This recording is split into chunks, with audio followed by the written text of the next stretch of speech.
नमस्कार जय जगन्नाथ आशा करुच्ची समस्ते भलरे थे वेलकम करुच्ची मोर doctor healthy baby pregnancy tips channel को।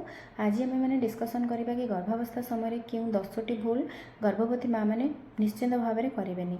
प्रथम है आपन जदि गर्भावस्था समय निजे बाइक चलाऊँच ताले टू व्हीलर जोटा कहते आपणकर स्पीडटा सब 20 ରୁ 30 स्पीड भितर रखिए, ताठू अधिक बिल्कुल बढ़ेबेनी। से आपन को बैक पेन होबार चांसेस थाए आपणकर ब्लीडिंग होबार चांसेस भी थाए। गर्भावस्था समय सब ध्यान रखिए कि आपणकर भारी जिनस जोटा कि 10 ରୁ 15 केजी वजन रो अधिक आपन जिनस केबे भी उठेबेनी, जो आपणको बैक पेन होबार चांसेस थाए, ब्लीडिंग बा अबॉर्शन होबार रिस्क भी थाए।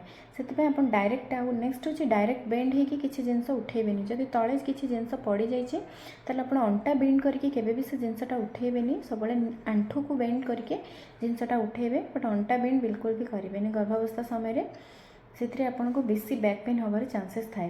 नेक्स्ट गर्भावस्था समय आपन कॉफी पीवा टिके अवॉइड करेंगे, कहीं कॉफी रे आपन भासो कंस्ट्रिक्टर हिसाब से काम करे, जोटा कि आपन शिशु को ब्लड फ्लो बहुत भलरे करे पारेनी, तो ब्लड फ्लो ठीक से हो पारे, माँ को भी बीपी बढ़िवार चांसेस थाए। से आपन कॉफी निश्चिंत भाव में अवॉइड करंतु। यदि आपन ग्रीन टी बा हर्बल टी पीवा चाहते गर्भावस्था समय से निश्चिंत भाव में पी पारे। नेक्स्ट हूँ आपण गर्भावस्थार प्रथम 3 मास शारीरिक संबंध स्वामी सहित निश्चित भाव में अवॉइड करूँ। जदि आपणकर रिस्क अच्छी ब्लीडिंग बा रिस्क अच्छी हिस्ट्री अच्छी किसी अबॉर्शन रिसेंट रिकरेंट अबॉर्शन हो ब्लीडिंग हिस्ट्री रोचे, ताले आपण गर्भावस्थार प्रथम 3 मास निश्चित भाव में स्वामी सहित शारीरिक संबंध अवॉइड करूँ।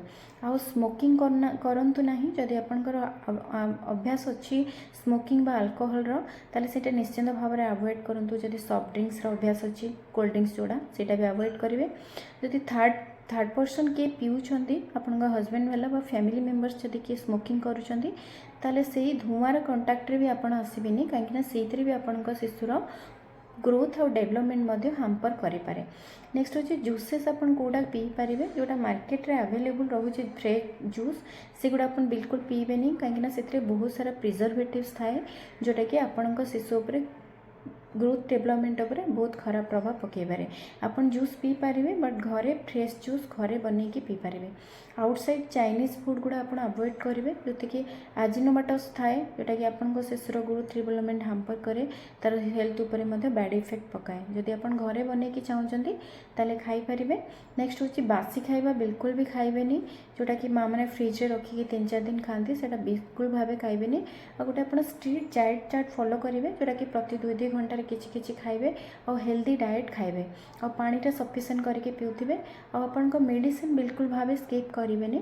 बहुत माँ मैंने थांती कि मेडिसिन मझे स्किप कर दियंती, नाई मते भल लगुच मुझे सब जिनस खाइबा खाऊँ, आयरन कैल्शियम खाइबा दरकार नहीं, मते बहुत एसिडिटी समस्या होची, मु आयरन बटिका खाइबिनी एमती कहीकि मन इच्छा बंद करंतनी, बंद कर दियंती। बट मोर अनुरोध कि आपण मैंने बिल्कुल भी बंद करंतनी।